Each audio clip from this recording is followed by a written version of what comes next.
Rocky Top Insider instant reaction to Tennessee baseball's 9-3 win over Northern Kentucky here in their first game of the Knoxville Regional, of course, round one. The NCAA tournament, their NCAA tournament opener tonight. AJ Causey shoved. Point blank, simple. Most pitches he's thrown all year, 118, I believe. 16, I think. 116 pitches, 111.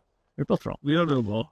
3 ones. 1-1-1 for AJ Causey tonight on the mound. He shoved against the Norse, and Tennessee picks up a nice victory to kick off NCAA tournament play. Yeah, no, I mean, we talked about it this week of how it felt like a tough 1 seed or a tough 4 seed for a number 1 overall team to face, and how Horizon League, a team much like Wright State 3 years ago, had really, really good hitting statistics.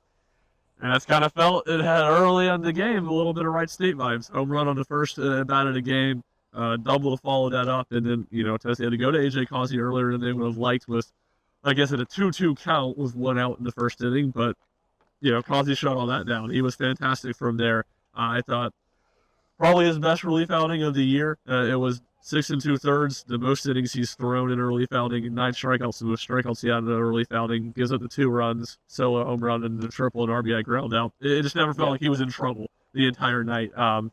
And then, the 6 2/3 aspect of it is big, because what we talked about, where Tennessee's pitching depth isn't great, anyone not giving Tennessee what they expect can have a bad downside. Well, they didn't get what they expected from Stamos on the mound tonight, but Causey stepped up in a big way and got Tennessee really deep into the game. Yeah, really canceled it out. We talked about how Stamos and Segrist on a bigger level, if they can eat 9 outs in a given outing, that's huge. But Stamos only getting 1, that kind of puts them in a hole. But Causey canceled that out with his outing tonight, as Ryan mentioned, 6 2/3, 4 hits allowed, 2 earned runs. And it's also important to acknowledge that people will say, well, it's Northern Kentucky, not an SEC team. Yeah. Talk about AJ Causey best down. We only came against Northern Kentucky. Northern Kentucky's offense is better than a lot of SEC offenses. They're right up there. So we're talking about an offense that's really good. They showed their pop tonight, and Tony Vitello mentioned it a couple of times in the postgame presser that fans will see 9-3, but if you pay attention for the whole game, it was closer than a 9-3 ball game. Yeah, it was. It never really felt, I would say, until, Tennessee felt good when Tennessee led by 4 in the 8th inning,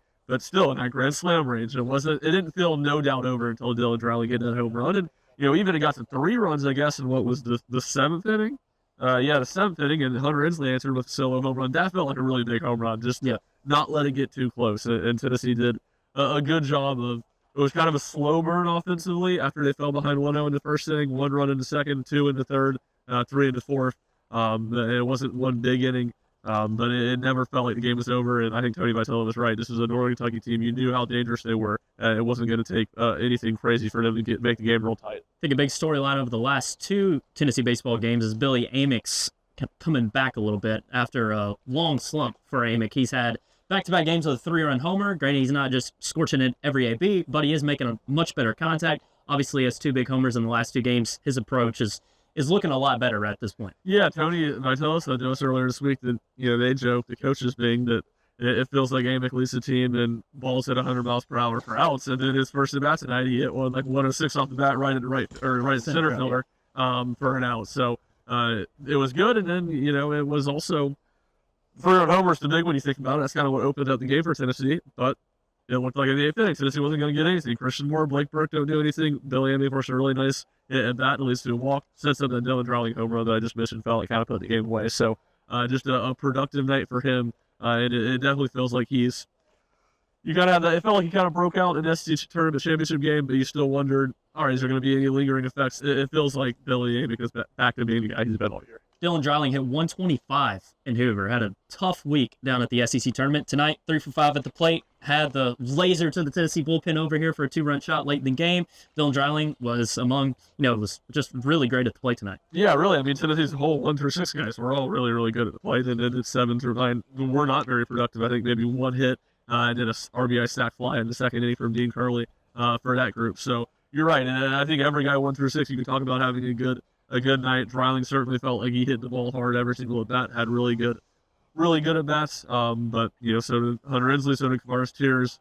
Christian Moore has multiple hits, and by his standards, it felt like kind of a quiet night, which is just shows how good Christian Moore's been this season. So we've talked about it a lot. It feels like that 1 through 5 for Tennessee is about as good as any in the country.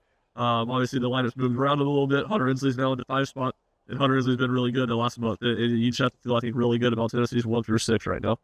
And Hunter Inslee, I want to touch on that solo homer a little bit too, is because Nick McClanahan, the guy who relieved their starter Gillis tonight, shut down Tennessee's lineup. He faced all 9 hitters, only allowed 1 base runners via Cal start walk. Gets back to Inslee. Inslee has the solo homer, kind of kickstarts Tennessee's offense a little bit again, but McClanahan was shoving there for a second. Yeah, he was. And, I think it's easy to see a high ERA and think, what's going on? That could be baseball. And, Tony Vitello talks about it. McClanahan's a guy that's walked a ton of batters this year and has struggled to throw strikes. Well, he was in the zone tonight. And, McClanahan talked about it, locating the high and inside fastball really, really well, the pitching off of that. So, not great for Tennessee, but that's what you want to see. Well, facing the pitcher the first time, very difficult. You get to that second time in the lineup, you want to have success. And Inslee hits the home run. I think Tears maybe followed it up with an extra base hit. And then, Tennessee didn't fully capitalize, but still some success there in that second time through the order. Kirby Cannell relieved A.J. Causey, pitched the final 2 innings of tonight's game. Looked pretty good doing it. It was a rough 8th inning, but then picked off a runner after multiple attempts. Traven Moss. Actually got picked off at first twice tonight. Yeah, it's kind of a tough look for when you're playing Tennessee to get picked off first twice. Yeah, and the Liam McFadden Ackman, I think, is a heck of a he's their best player. He's North Carolina's best player. The first time he got picked off, he had a home run, 2 pitches later. So it really came back to bite North Kentucky the first time. And it was, again, we're at that point, it's a 4-run game, but it's 1 out, there's runner on base. McFadden Ackman was in the midst of a great at-bat with Kirby and fouled off a bunch of 2-strike pitches, and it felt like, all right, this very quickly could get interesting. Pick off, I think it was a strikeout, or at least he got the out to get out of the inning.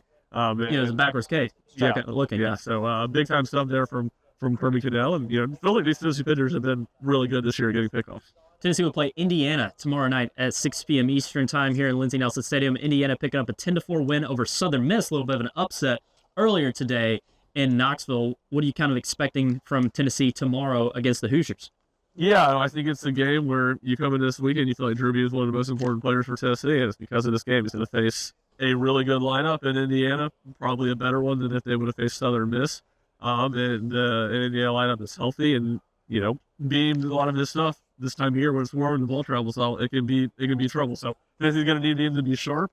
And then, I need to look in this more detail who I think Indiana will pitch tomorrow. Obviously, no official announcements at this point. It's recording right after the press conferences. But, a team I expect Tennessee to beat, but just like tonight, you don't expect any team to be easy this time of year. As our very brilliant friend Chase Thomas coined tomorr's game, the Taven Jackson Bowl. Taven Jackson Bowl. In Indiana, the Taven Jackson Bowl. Everyone will be referring to it. Everybody will be referring to it. And one of my favorite moments, this is a complete sidebar, but Trace Jackson Davis, Tavon Jackson's brother, who was an All-American for Indiana, being on the field and in the locker room after Tennessee football beat Alabama in 2022. Is still to me one of the most absurd visuals. He's a senior All-American in Indiana. He's decked out in Tennessee stuff on the field, on Shield Watkins Field after Tennessee football's huge win. So, the Haven Jackson Bowl. Great night to be in Neyland. It was a great night to be in Neyland. Definitely, probably a little bit better atmosphere in Neyland that night than what Indiana football, I don't know what their stadium is. Maybe just a little bit. Yeah, they're over there in Bloomington. Yeah, in Bloomington. That's right. It's probably going to be a heck of a game tomorrow, too, between Southern Miss and Northern Kentucky, because the Norths are not going to go down lightly.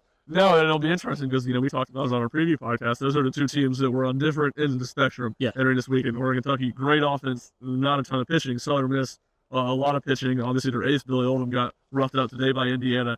Not as much hitting, so it'll be interesting to see how all that matches up. And, obviously, even the guy that came in, 2 guys that came in after Nick McClanahan for Oregon, Kentucky, I thought they looked solid today, too. Not that they were great by any means, but it'll be interesting to see how some of those guys further down the pecking order from the Oregon, Kentucky pitch. Pitching was definitely impressive from Northern Kentucky today, as, the expectations weren't too high. Yeah, exactly. But Tennessee picks up a 9-3 win in their NCAA Tournament opener over feisty 4-seed in Northern Kentucky tonight in Lindsey Nelson Stadium. They'll play Indiana, as I said, tomorrow night, 6 p.m. Eastern time. For Ryan, I'm Jack. See you next time.